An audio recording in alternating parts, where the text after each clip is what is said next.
श्रीमद् भागवतम स्कंद प्रथम अध्याय 14 भगवान कृष्ण प्रधान कहूँ श्लोक संख्या 31 शब्दार्थ अनुवाद भावार्थ इस डिवाइन ग्रेस भक्तिवेदांत स्वामी प्रभुपाद द्वारा शूषेणाश्चारुदेष्णाश्च सांबो जाम्बवती सुतः अन्ये च काष्णी प्रवरः सपुत्रारुषभादयः शब्दार्थ शुषेणः शुषेण चारुदेष्णः चारुदेष्णः च अने सांबः सांब जाम्बवती सुतः जाम्बवती नो पुत्र अन्ये बीजा बता च पण कार्ष्णी भगवान कृष्ण ना पुत्रो प्रवराः बधा अग्रणीओ सपुत्राः तेमना पुत्रो सहित ऋषभः ऋषभ आदयः वगैरह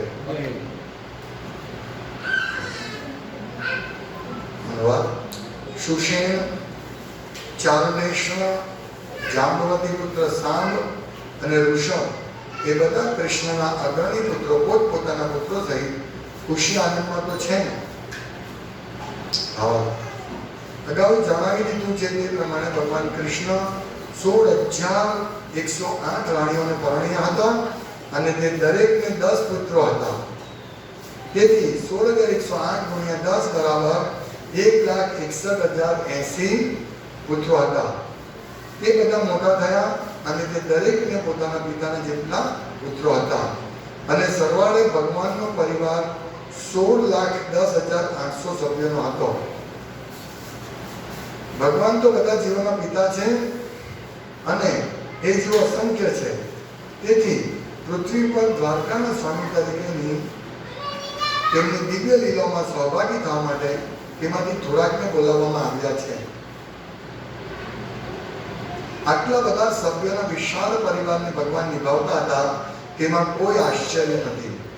ભગવાનની સ્થિતિને આપણી સ્થિતિ સાથે સરખાવવાથી દૂર રહેવું એ બહેતર છે અને ભગવાનના દિવ્ય સ્વરૂપની માત્ર આંશિક ગણતરી કરીને પણ આપણે સમજીએ કે તરત જ આ બાબત એક સરળ સત્ય હકીકત બની જાય છે.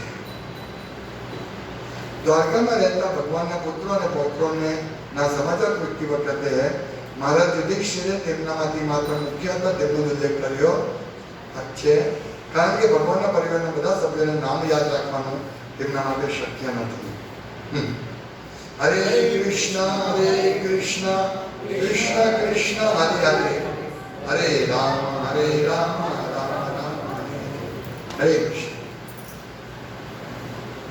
सुषेणश्चारुदेष्णाश्च सांबो जाम्बवती सुतः अन्ये च कार्ष्णी प्रवरः सपुत्रारुषभादयः.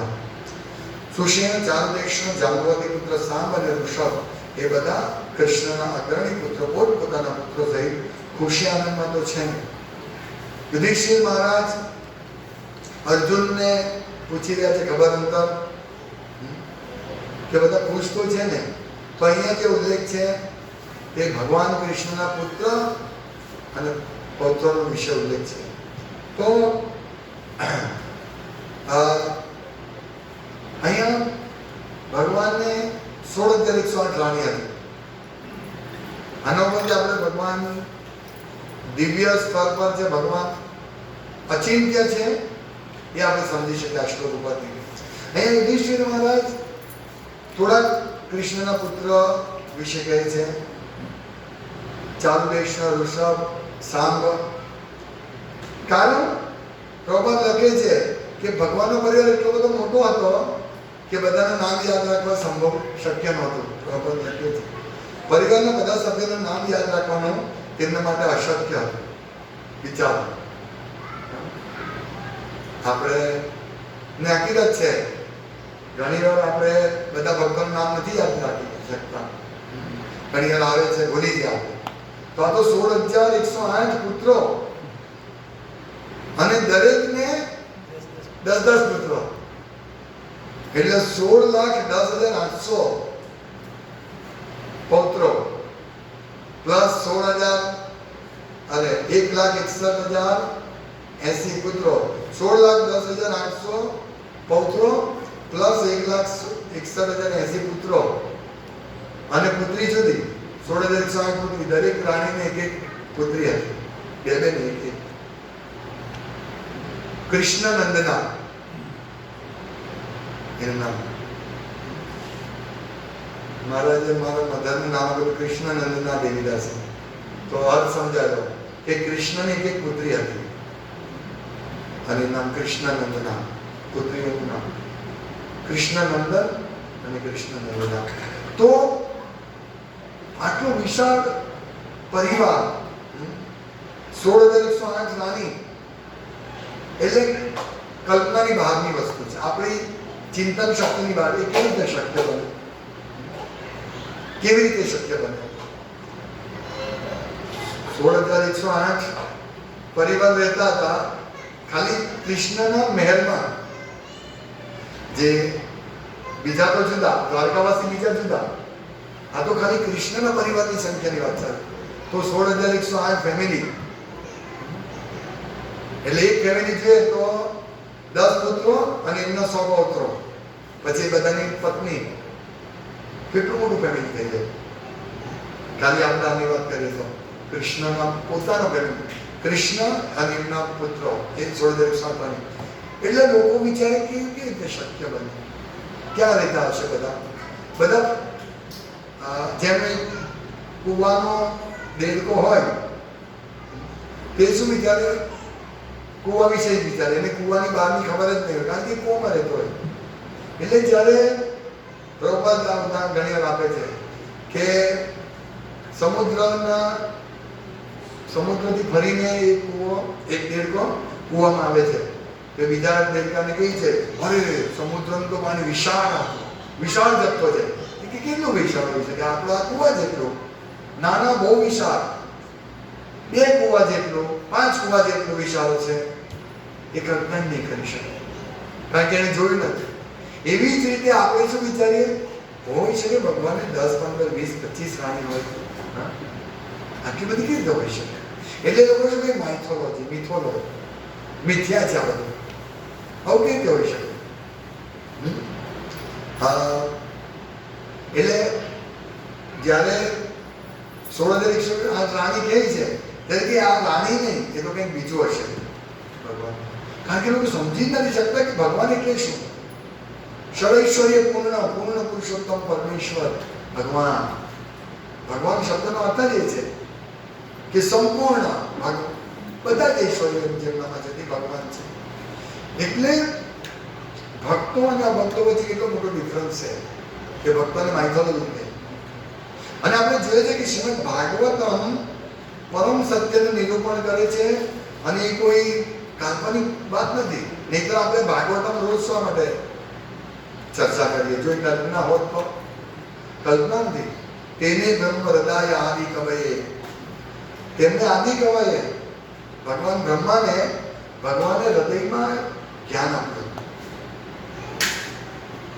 અને એ જ જ્ઞાન શ્રીમદ ભાગવતમ વેદોનું શાસ્ત્રનું જ્ઞાન આપ્યું હતું અને એ જ જ્ઞાન બ્રહ્માજીએ એનો વિસ્તાર કરીને ભાગવતમ લખ્યું. એટલે આપણે કદી પણ ભાગવતમની આ બધી વાતોને મિથ્યા નહીં માનવી જોઈએ. અને ભક્તોની શ્રદ્ધા હોય છે તો જ એ વ્યક્તિ ભગવાનની ભક્તિ કરી શકે. આદો શ્રદ્ધા મહત્વની છે. કારણ કે સામાન્ય વ્યક્તિની શ્રદ્ધા સમજી જાય. સામાન્ય વ્યક્તિ કોણ? આપણે જો આપણે જપ કરો બેસીએ છીએ, મંદિરમાં લોકો આવે છે, દોડતા આવે, પાણી ચડાવી દે શેરીમાં, આમ જારમાં પાણી ચડે, ભાગે. બેસવાનું ચિંતન કરવાનો સમય નથી. તમે જુઓ, આમ દોડશે, પછી થોડા 2 ફૂલ લઈને આમ દોડશે, પછી ફટફટ આમ દોડશે ને ફટફટ ગાડીઓ બેસીને ચાલ્યા જશે. સમય જ નથી. તમે વિચારો. અને પ્રભુપાદની કૃપાથી આપણે બેસીને વાતો કરીએ છીએ ભગવાનની. તમે જુઓ, એવું નથી કે આપણે પણ મંદિર આવીને દર્શન કરીને ચાલીએ છીએ નહીં, આપણે આવીએ છીએ ભગવાન માટે કીર્તન કરીએ છીએ, ભગવાનને પસંદ કરવાનો પ્રયાસ કરીએ છીએ. વિચારો, પ્રભુપાદની કૃપાથી બેસીએ છીએ, ભગવાનનું નામ લઈએ છીએ, હા, આદાન પ્રદાન કરીએ, ભક્તો સાથે ચર્ચા કરીએ છીએ, ભાગવતમ સાંભળીએ છીએ, હા, પુસ્તકનું વિતરણ કરીએ છીએ. એટલે ભક્તો આની શરણાગતિ કહેવાય. કેટલું ડિફરન્સ છે. ધૂળ ઉડાવતા ગાડીમાં આવશે, આપણે જોઈએ છીએ ને, અને ગાડીનો દરવાજો ભગવાનની સામે પાર્કિંગ કરશે અને દર્શન કરશે અને જેટલું બને એટલું ભાગશે જલ્દી. મિકેનિકલ પ્રોસેસ, આપણે પણ મિકેનિકલ પ્રોસેસ કરીએ છીએ શરૂઆતમાં. આ તો શ્રદ્ધા, પણ શ્રદ્ધા છે આપણામાં, શ્રદ્ધા બધામાં છે, પણ એ મિકેનિકલ પ્રોસેસમાંથી બહાર આવવાનું છે.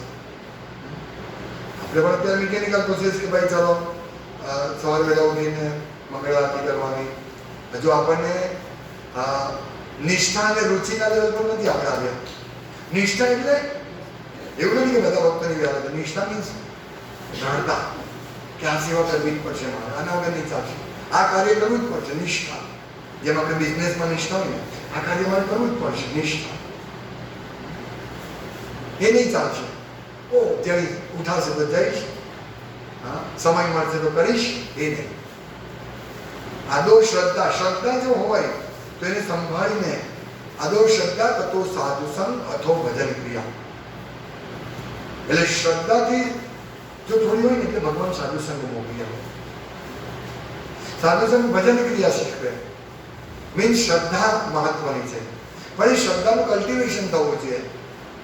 જો શ્રદ્ધા કોમળ શ્રદ્ધા, શરૂઆતની એવું નહીં કે નહીં ભગવાન કૃષ્ણ છે, એ થોડી શ્રદ્ધા હોવી જોઈએ. ભગવાન કૃષ્ણ છે, બીજા બધા પણ ડેવલપ. આગળ શ્રદ્ધા, સાધારણ શ્રદ્ધા, જો ભક્તોનો સંગ મળી જાય, સાધુ સંગ, તો ભક્તો ભજન કરી શકે. સાધુ સંગમાં ગુરુ આશ્રય પણ ગણી શકાય. સાધુ સંગ એટલે ગુરુ આશ્રય થાય તો ગુરુ શું શીખે? ભજન ક્રિયા. 4 નિયમોનું પાલન અને 16 માળા કરો, આ ભજન ક્રિયા છે. તો ભજન ક્રિયા કરવાથી શું થાય? તતો અનર્થ નિવૃત્તિ સ્યાત. અનર્થ નિવૃત્તિ અનર્થ તતો નિષ્ઠા રુચિ તથા ભાવ.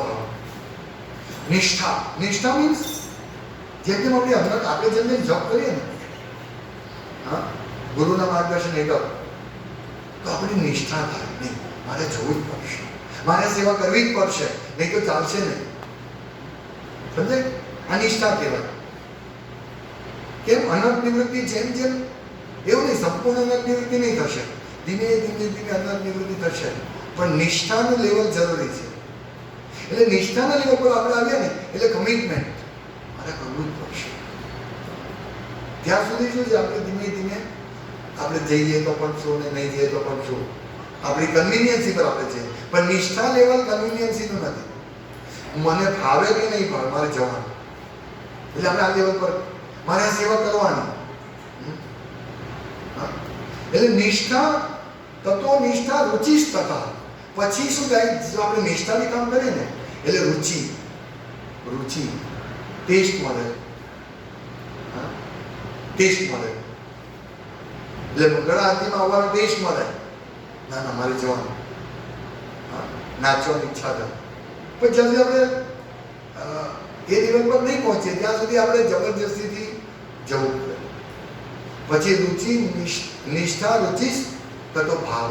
પછી ધીમે ધીમે, અરે તથા આસક્તિ, સોરી, નિષ્ઠા રુચિ તથા આસક્તિ, એટલે આસક્તિ થાય. પછી તમે નહીં છોડી શકે.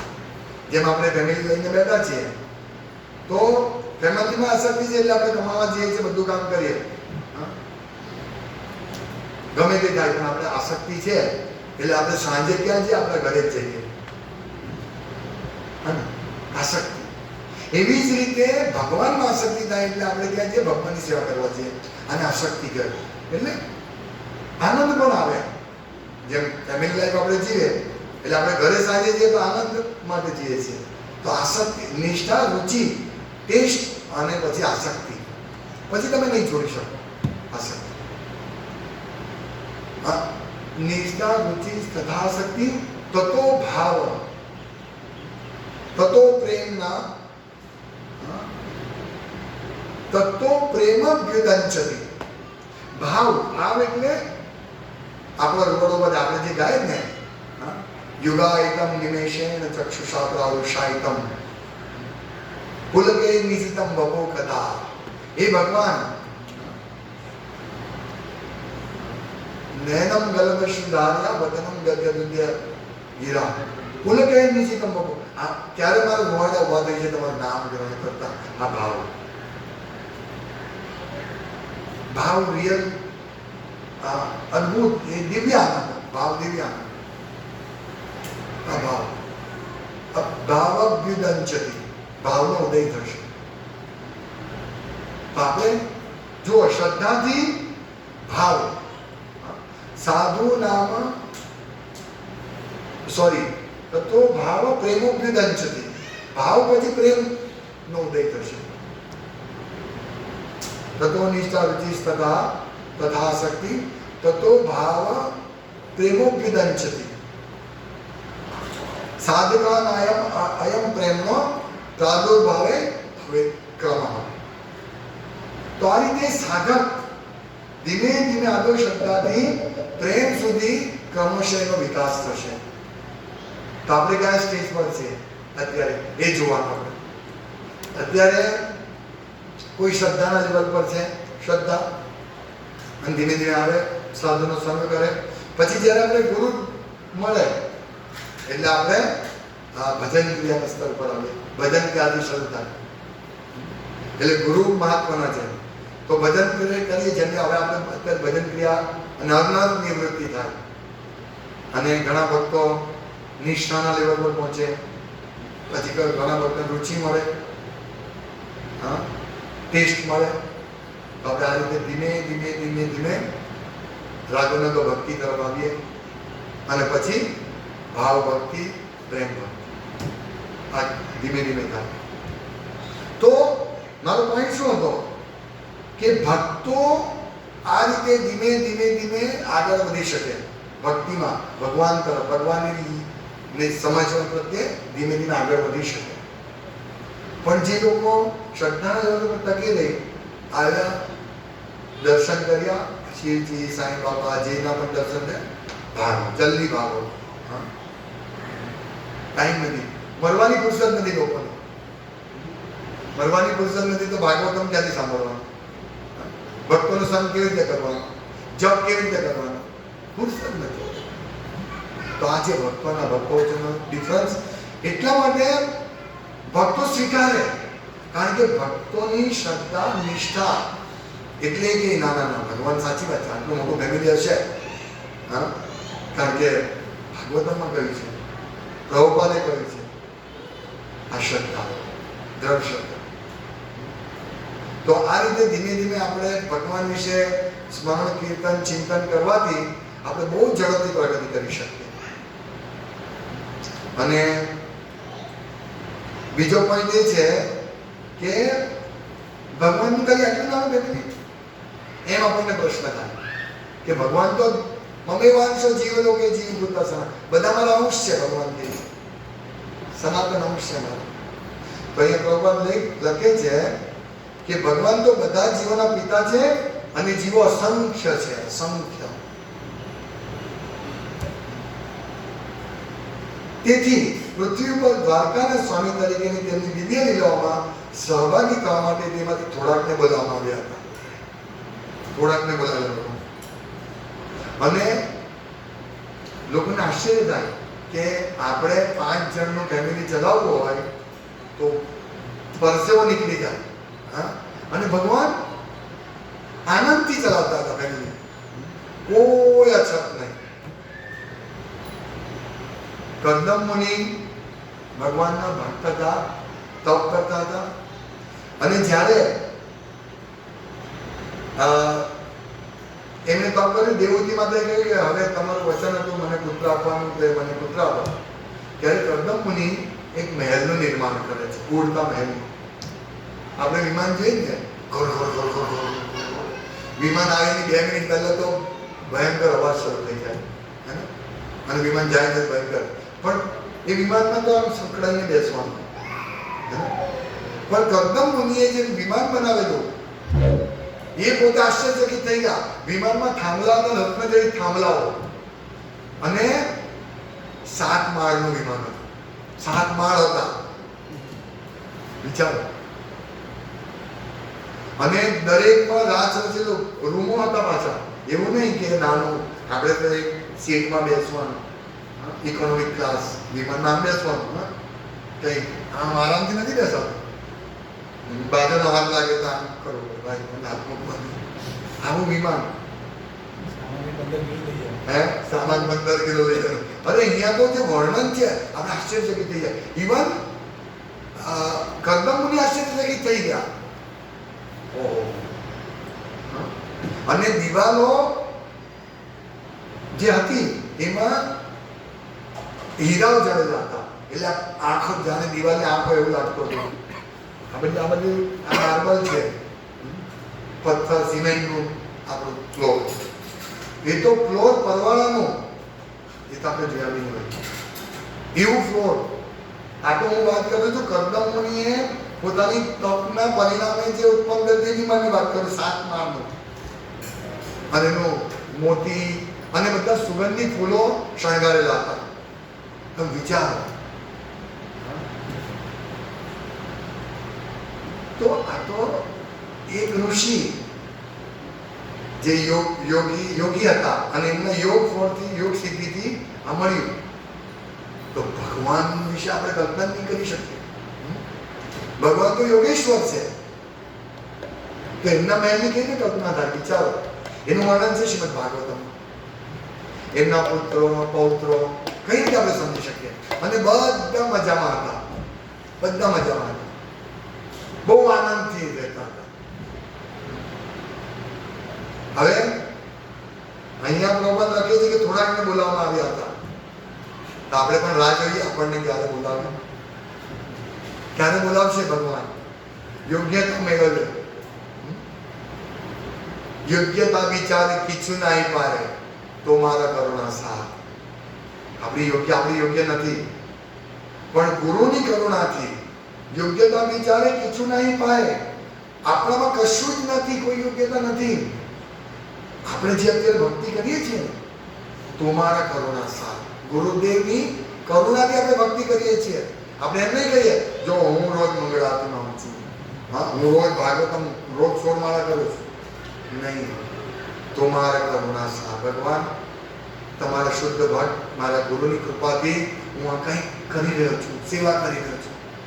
આ નમ્ર ભાવે આપણે સેવા કરવાની છે. આપણી શું હેસિયત છે ભગવાન સાથે, શું હેસિયત છે?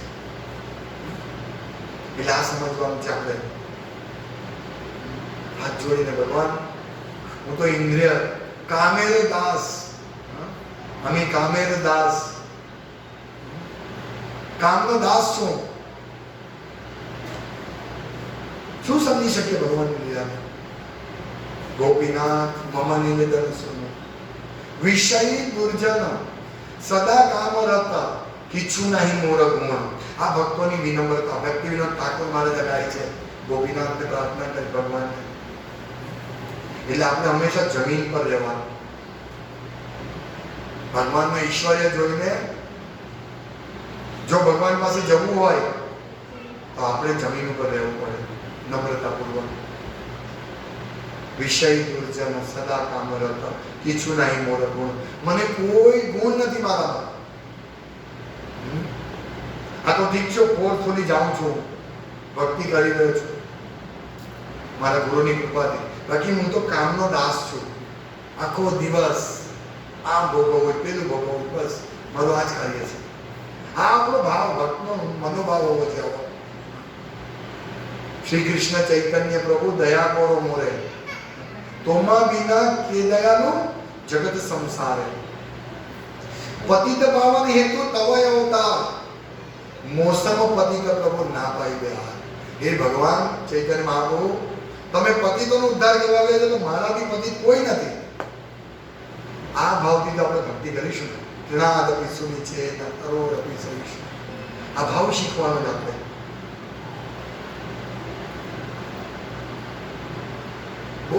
સમય લાગશે, પણ સમય લાગશે કરતાં બહુ શું કહેવાય, આ વસ્તુ આપણે ડેવલપ કરવાની જરૂર છે.